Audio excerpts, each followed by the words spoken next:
యాక్చువల్గా మీరు చెప్తుంటుంటే నాకు మైండ్లో కాస్త రిలాక్స్డ్గా ఉందండి.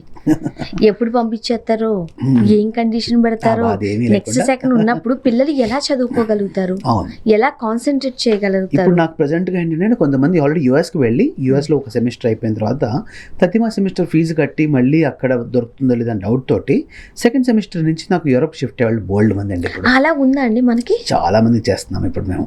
ఓకే, సో ఈ వీడియో ఇప్పుడే కనుక ఎవరైనా చూస్తున్నట్లే మనకి విదేశీ కన్సల్టెన్సీ నుంచి సాయినాథ్ గారు చెప్పినట్టు ఆపర్చునిటీ కూడా ఉంది. ఎందుకంటే మనం పీస్ఫుల్గా కాన్సన్ట్రేటెడ్గా చదువుకోగలిగినట్లయితే మనం ఏదైనా నేర్చుకోగలుగుతాం, వర్క్ చేయగలుగుతాం. అల్టిమేట్గా ఏంటంటే మనకి ఏ దేశంకి వెళ్ళినా కూడా ఒకటి మనం డబ్బులు సంపాదించడానికి వెళ్తాం. అవునండి. రెండు, అక్కడ క్వాలిటీ ఆఫ్ లైఫ్ బాగుండాలి, సేఫ్టీ సెక్యూరిటీ ఉండాలి.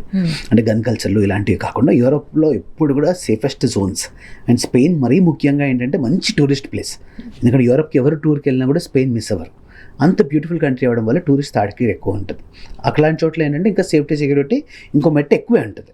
అండ్ గన్ కల్చర్ అస్సలు ఉండదు. తర్వాత మెయిన్గా ఏంటంటే వెళ్ళిన తర్వాత వీళ్ళకి జాబ్స్ కూడా ఈజీగా దొరుకుతూ ఉన్నాయి. అండ్ ఈ జాబ్స్ అయిపోయిన తర్వాత ప్రొఫెషనల్ సెటిల్మెంట్లో కూడా చాలా చోట్ల ఏంటంటే ఇప్పుడు English is widely accepted. At the same time వీళ్ళు నేర్చుకున్న ఈ టైంలో లాంగ్వేజ్ నేర్చుకుంటారు కాబట్టి జాబ్స్లో ఎంటర్ అవ్వడం అనేది that's a minimum thing what a human being can do. ఓకేనా, జాబ్ అనేది that's a minimum thing what a human being can do. ఆటోమేటిక్గా వాళ్ళకి ఆ జాబ్ వర్క్ కల్చర్లోకి వచ్చేస్తారు. అలా కేవలం 5 ఏళ్ళు ఉంటే 6వ సంవత్సరం పిఆర్ ఎప్పుడైతే వచ్చేస్తుందో ఇక జీవితాంతం నేను ఈ దేశంలో ఉండాలి అనే భయం లేకుండా ప్రశాంతంగా ఉండొచ్చు.